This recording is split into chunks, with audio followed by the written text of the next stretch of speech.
Okay, so ladies and gentlemen, good morning and you are welcome. So in today's video, we are going to look at the concept of emotion and motivation in relation to nervous system. So this to tell us actually from the topic, we can clearly see that our emotion and motivation are controlled by the nervous system. And that is why from our introduction to nervous system, we have mentioned that all the activities that take place in our body are controlled by the nervous system.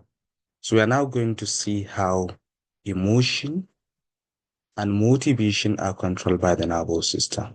So emotion is or are central to human behavior and decision making. So our emotion and motivation, they are key player in our behavior and decision making. So that is always what guided us in our decision. And also that is what actually translates to our behavior. So the nervous system plays a crucial role in how we experience and express emotions. So our experience and the expressions of our emotions are controlled by the nervous system because they are the key player. So our expressions of our emotion, as well as the experience of our emotions, are all controlled by the nervous system. So understanding the relationship between these three terms, emotion, motivation, and the role the nervous system play, enhance our approach to mental health and well-being. So if we are able to understand how these three important terms, how the nervous system, that is the brain, linked with our emotion and motivation, it will really enhance our approach to our mental health as well as our well-being. So, as we can see clearly from here,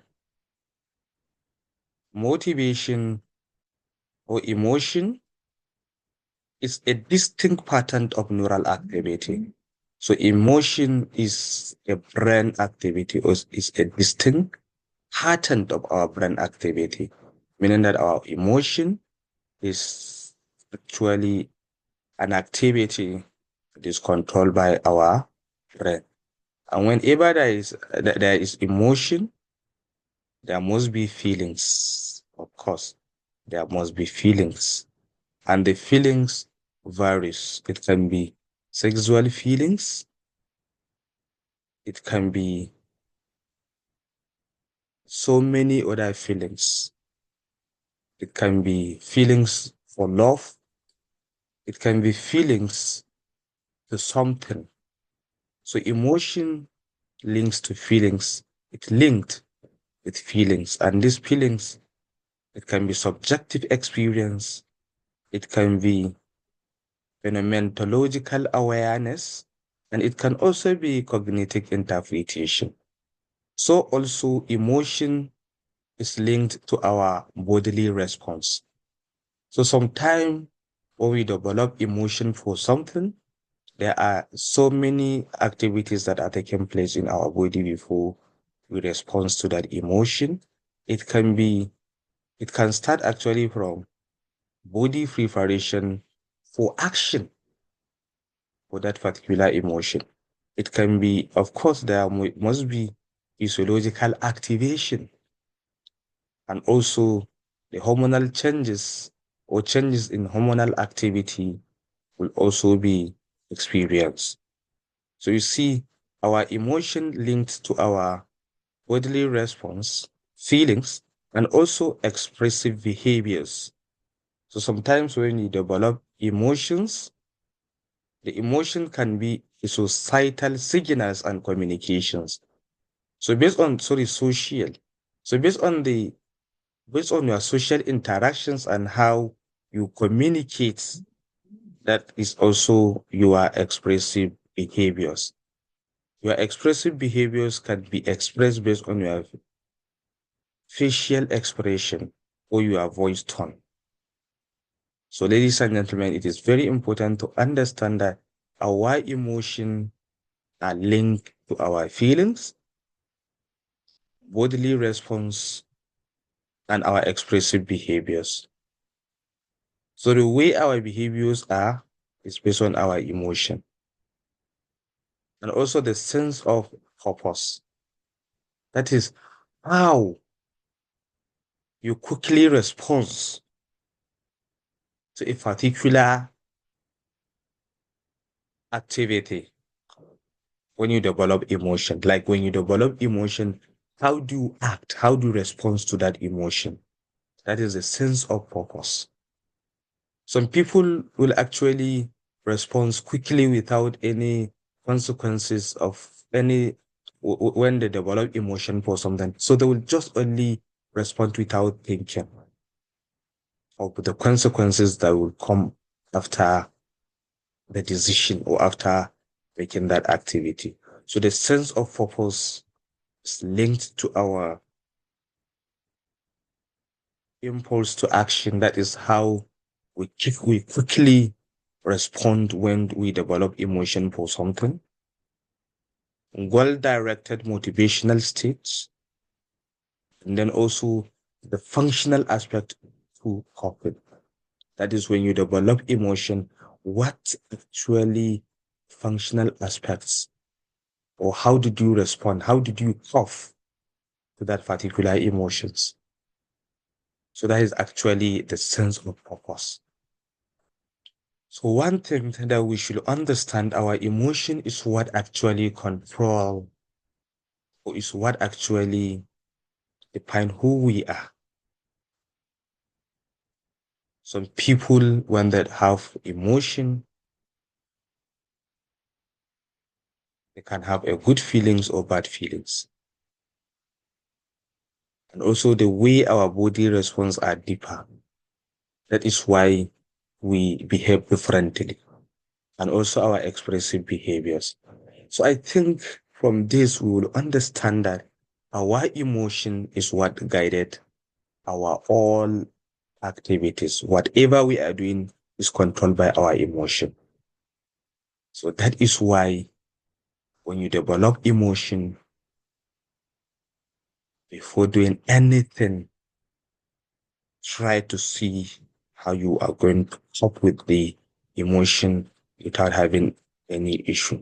So that is why here we said your motivation and emotion are very important in enhancing our approaches to mental health and well-being. So if we can be able to control our emotion, so our mental health and well-being will be in good status. So we should get that. So our emotion is what controls us. So that is why whenever you develop any particular emotion, please think twice, take your time before taking any decision. So that is why our emotion, motivation are central to our human behavior and decision making. So if we are able to control our emotion, we are going to have a very good behavior and we are going to take perfect decision. So then, of course, as we said, the nervous system play a central role in our emotion and motivation. So you shouldn't forget that the nervous system is divided into two. We have central nervous system and peripheral nervous system. So the central nervous system consists of brain and the spinal cord. So this central nervous system, the main importance of the central nervous system is it processes information and then coordinate response. So whenever we develop a particular emotion, we need to process that emotion and then there will be a coordinate response. So that is why we said whenever you develop emotion, try to think very well before you express or before taking any decision. So this peripheral nervous system also it connects to the central nervous system and then to the rest of the body, facilitating communication and relaxes. So this is it, of course. You can see clearly the nervous tissue. So the nervous system is divided into the central nervous and peripheral nervous system. And then, of course, the autonomic and somatic nervous system. So you can see here, the brain and the spinal cord here is made up of the brain. And then there is a peripheral nerves where it's also divided into uh, cervical, thoracic, lumbar, caudal, and many of them. So this is just actually the division of the nervous system, which we have actually discussed in our previous video. So then now, what is the role of the limbic system in our motivation? So the limbic system is a key player in motivational regulation, emotional regulation and motivation. So our limbic system is what actually regulate our emotion. You see, sometimes when there is a stress,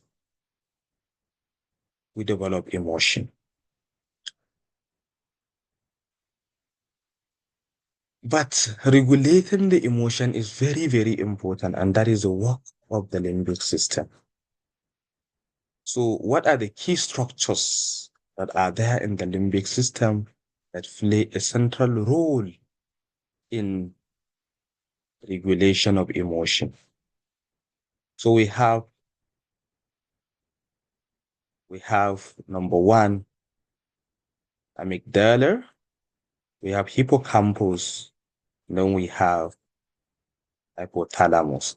Thalamus, ganglia, they are all part of the limbic system.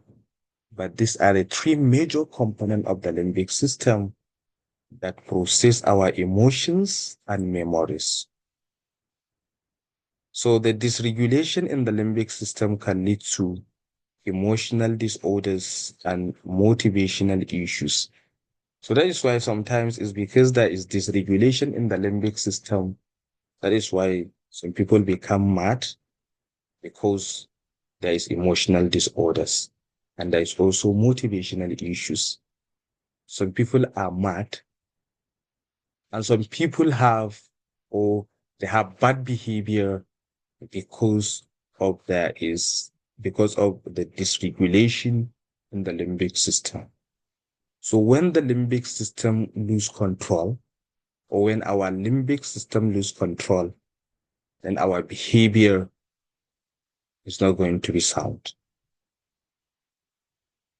So that is why you're surprised how some people behave. So our behavior, our characters, good or bad characters, are all controlled by this limbic system because it is the limbic system that control our emotion and motivation. So we can see here, these are the component of the limbic system. So the limbic system consists of thalamus, pineal gland, hippocampus, cerebellum, hypothalamus, cerebrum, basal ganglia, amygdala, and pituitary gland. So all these are the component of the limbic system. But it's only the hippocampus, the amygdala, and hypothalamus that control our emotion and memories. So these are the three major components of the limbic system that process our emotions and memories. So then what are the neurotransmitters and emotions? So we have some neurotransmitters that control our emotion.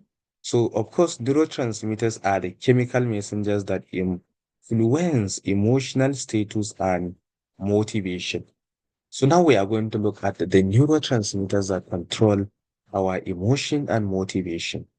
So dopamine is one of the neurotransmitters that is associated with our pleasure, reward, and also it playing a central role in motivation. So you see our pleasure or this dopamine is a neurotransmitter that actually control our motivation or that play a critical role in motivation, pleasure, and reward. So this is one of the neurotransmitter that actually have in our or that control our emotional state and motivation. And then another one is serotonin and non-epinephrine. So serotonin and non-epinephrine, they also impact our moods and emotional stability, affecting our behavior. So you see, all our behavior, our response, our expressions, our feelings, they are all controlled by emotion. So this serotonin and non-epinephrine, they are also they plays a very significant role in mood and motivational stability, indicating that indicating that the deficiency of this serotonin, non-epinephrine, and dopamine can affect our emotion and motivation. So it's not actually about the limbic system alone, because there are neurons, and those neurons that control our emotion and motivations, they are actually utilizes these neurotransmitters in order to control the emotion and the motivation. So we should understand that the neurotransmitters also plays a key role. And that is why sometimes if you want to be in a good emotional, motivational status, taking diets that are rich in these neurotransmitters can play a critical role in shaping our behaviors. So see, this is the neurotransmitters. This is synapse where one neurotransmitters communicate with another neurotransmitter. So of course, we know that in synaptic transmission, neurotransmitters from one neural cells are released, and then those neurotransmitters bind to receptors of another neurotransmitters in order to control our nerves or synapse transmission, in order to actually maintain neurotransmission. So then the stress response. So we should understand that the autonomic nervous system regulates the body's response to stress through the synaptic and parasympathetic system. So our autonomic nervous system, it is a good, or it's a key player that responds to stress through our sympathetic and parasympathetic nervous systems. So during stress, the body releases hormones like cortisol. So we have a stress hormones. Adrenaline and cortisol, they are the stress hormones that whenever there is a stressor, whenever there is a stressor, then these hormones will be released. And this cortisol, of course, control our or affect our emotion and well-being. So it control our or it affect our emotional well-being. So that is why sometimes some people, when they are stressed, their emotional status change, their moods change, and also your behavior. So Of course, whenever there is a chronic stress can lead to long, chronic stress can lead to long-term changes in the brain that impact motivation and emotional health. So whenever there is a chronic stress, it affects our brain. And once our brain is affected, then our motivation and emotional status will also be affected. So that's why we should understand that our motivation and emotion are very important. They are very essential in our behavior. So whenever there is a stress affects the emotional well-being, and the chronic stress has a long-term changes in our brain, which can actually lead to impact our motivation and emotional health. So you should understand that some people is because they have actually undergoes a series of chronic stress, like especially if you are in Nigeria. Most of us, our emotional and motivational status are destroyed or are disturbed. Why? Because we are under chronic stress. And that is why you don't expect us to behave as normal human being. Starting or ranging from the economic status of the population of the country, it touches our brain. Some people are struggling to eat. That seriously, even to think of what to eat is a stress. So thinking of what to eat, the hunger is the stress. And that affects our emotional behavior, or that affects our emotion and motivation. And once our emotion and motivation are affected, then our brain will also undergoes a long-term change. So once we have that long-term change, our behavior will change. And that is why some people now, because they did not control their emotion, that is why they are into kidnapping. Some people still, because they lose their emotional control. Some people do malpractice, or some students do malpractice in the exams hall because they lose emotion and motivation. So whenever there is no emotion, or whenever the motivation and emotion lose control, so we behave badly. So now, how do you respond to stress? So whenever there is a stressor, the brain will be alerted, the pituitary gland will be activated to release adrenocorticotropic hormones, ACTH. So adrenocorticotropic hormones is one of the hormones that usually first activated when there is stressor.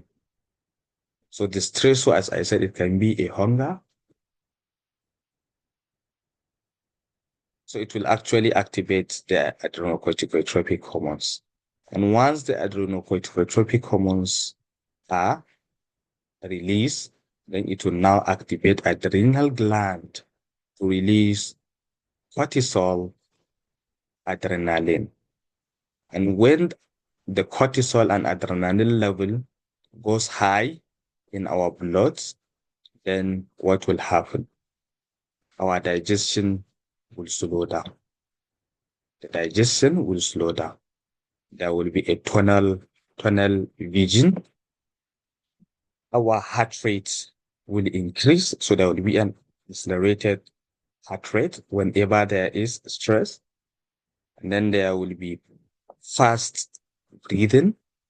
There will be increased sweating. And that is why sometimes when you are under stress, we'll just instantly start sweating. So sweating is a sign that you are under stress. So when you realize that you have an increase in sweating, it means that you are under stress. So increased blood pressure is also linked to stress. Of course, when we are under stress, we need a lot of energy. Off with the stress condition. And that is why the glycogen that is stored in the liver will be converted into glucose, which subsequently leads to generation of a lot of ATP. So you see, this is where it starts. When there is a stressor or when there is a stress during stress, brain will activate pituitary gland, and the pituitary gland will actually enhance the secretion, or will now activate the secretion of adrenocorticotropic hormones, which ultimately leads to activation of adrenal gland. The adrenal gland will now release the stress hormones, and these stress hormones are cortisol and adrenaline. So once these hormones level goes high in the blood, then our digestion will be slow, there will be tunnel vision, our heart rates will increase, there will be fast breathing, there will be an increase in sweating, increase in blood pressure, and then a lot of energy will be produced by converting the glycogen stored in the liver to glucose. Then now, emotion, motivation, and behavior. So emotions emotion can drive motivation, influencing our choices and action in daily life. So our emotions, it affects, or it actually drive our motivation.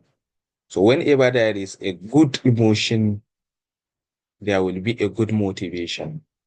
And whenever these two link together, then our daily decision as well as our daily decision making as well as our actions would seriously be influenced. So we should understand that our emotion, motivation, and behaviors are linked together. Good emotion, good motivation, and then good behavior. Bad emotion, bad motivation, then bad behavior. So we should understand that this is how we behave. So our behavior is linked with our emotion. So you see, positive emotion enhance motivation. So whenever there is a positive emotions, so it enhance our motivation and it also affect our behavior. While negative emotions, it hinder our motivation. So understanding this interplay can help in developing strategies for personal and professional growth. So if you are able to understand that whenever you are in positive motivation, then you can go ahead and take your decision. And whenever you are in negative emotions, it means that there is no motivation there. So don't even respond. So that is why you can clearly see that the emotions here linked with our feelings, our bodily response, that is how our body responds. So whenever there is a positive emotion, then we expect there would be a positive bodily preparation for action. There will be a good physiological activation, and then the hormonal changes flow. And whenever there is a positive emotions, your expressive behaviors starting from the social signals and communication, that is how you communicate, and of course your facial expression as well as your voice tone. And of course, your sense of action. That is how you take out your sense of purpose. That is how you respond. Your instant response will also be very, very good whenever there is positive emotions. And of course, if there is a bad emotion, it's another story. So then what are the impact? The impact of emotion on decision making. Emotions significantly affect our decision making processes, and risk-taking behaviors. So we should understand that our decision-making processes and risk-taking behaviors are linked with our emotions. So the somatic marker hypothesis suggests that emotional responses guide our choices in uncertain situations. So emotional response is essential in guiding our choices in uncertain situations, because there are situations that something will happen, but your emotional response is what will guide you on what to do, on what types of decision you need to take under that situations. So that is why our emotional response is very, very important. So recognizing the influences or the influence of emotions can lead to more balanced and informed decisions. So if you are able to recognize the influence of emotions on our behavior, on our decision makings, that can lead to more balanced and informed decisions. So that you should understand yourself in whatever decision you are going to take. Understand what emotions do you have? Is it positive or negative? And that will actually guide you. It will actually give balance and, of course, the informed decisions. So what are the role of emotion in decisions? So we said, number one, emotion can help us prioritize what is important. Emotion can cloud our judgments.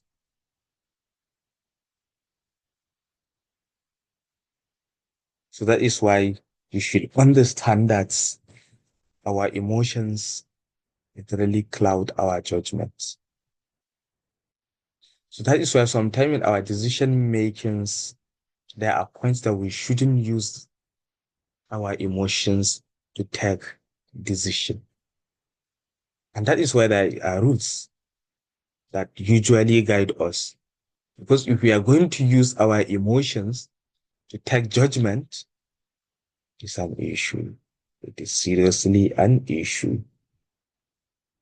So that is why we should always be guided by rules. If you're working in some particular agency, so what are the rules there?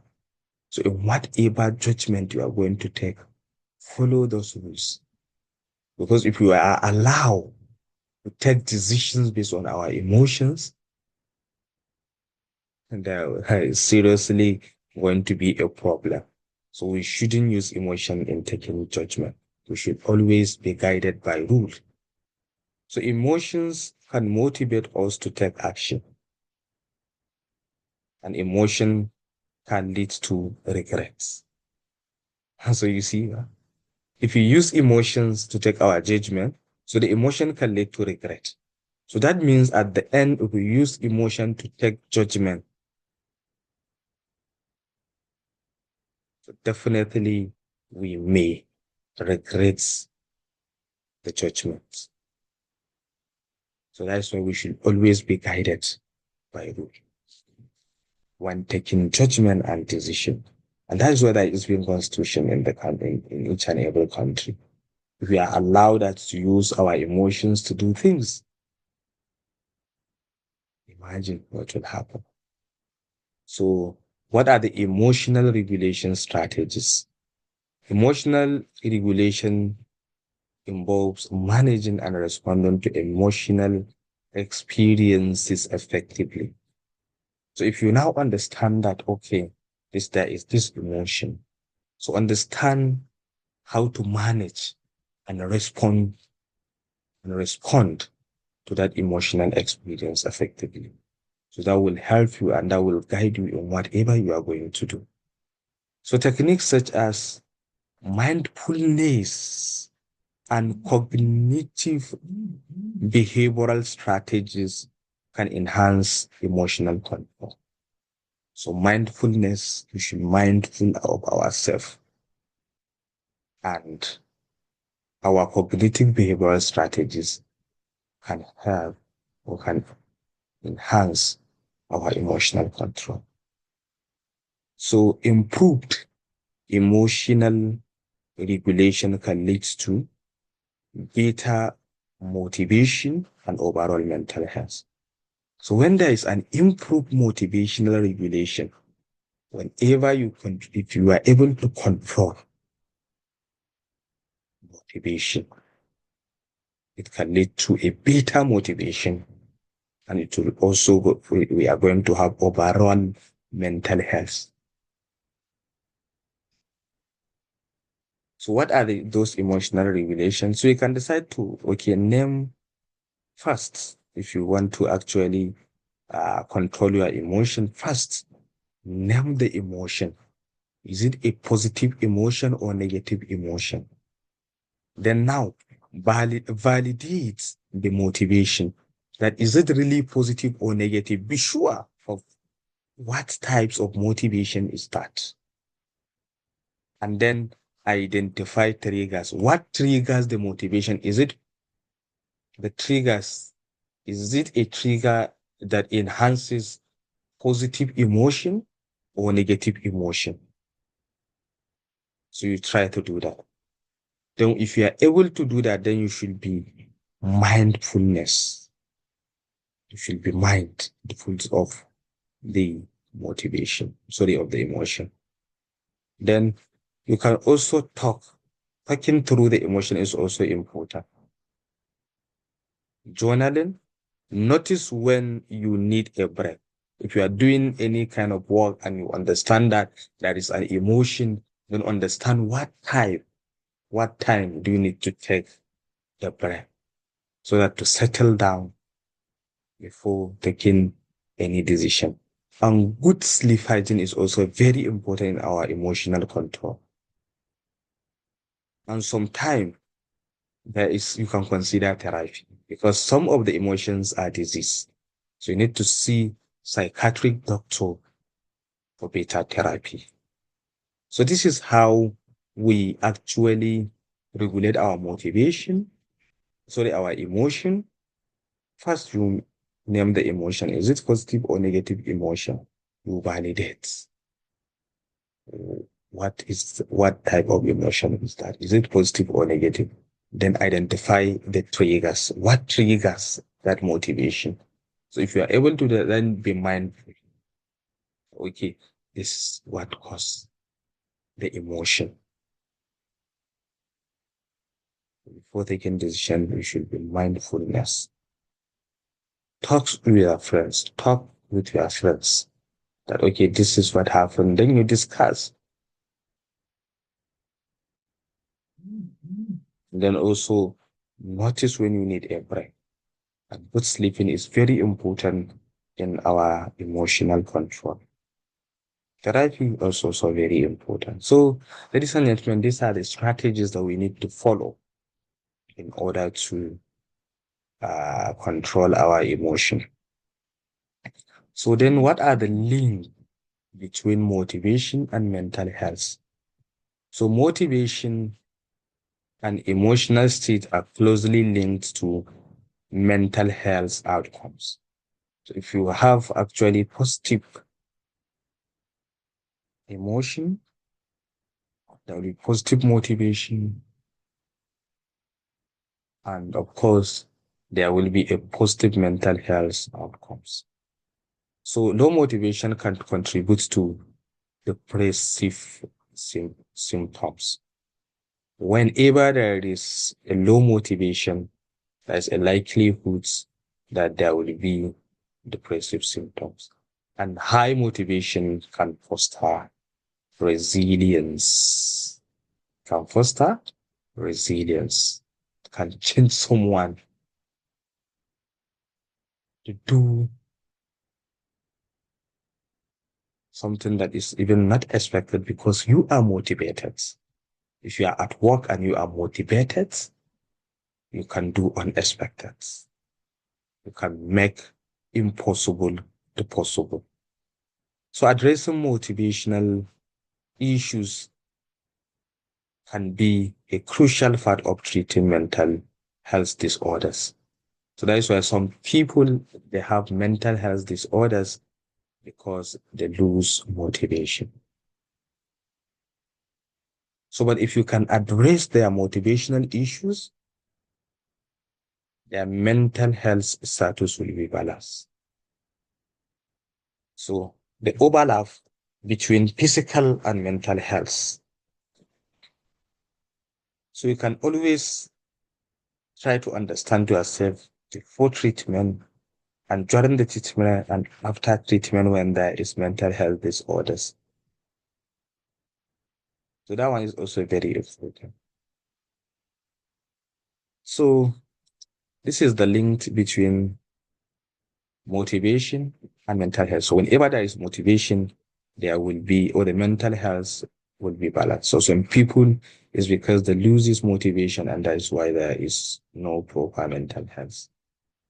So then, ladies and gentlemen, in conclusion, understanding the relationship between emotion, motivation, and the nervous system is vital for mental health. So future research might explore new intervention targeting this relationship for enhanced well-being. So integrating this knowledge into therapy and personal development strategies can yield positive response. So ladies and gentlemen, this is actually emotion and motivation and how they're linked with our nervous system. And have a nice day. Bye bye. See you in the next video.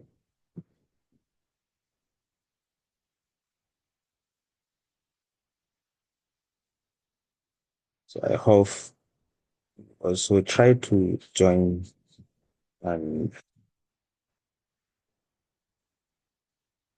to join our YouTube and also subscribe to the channel.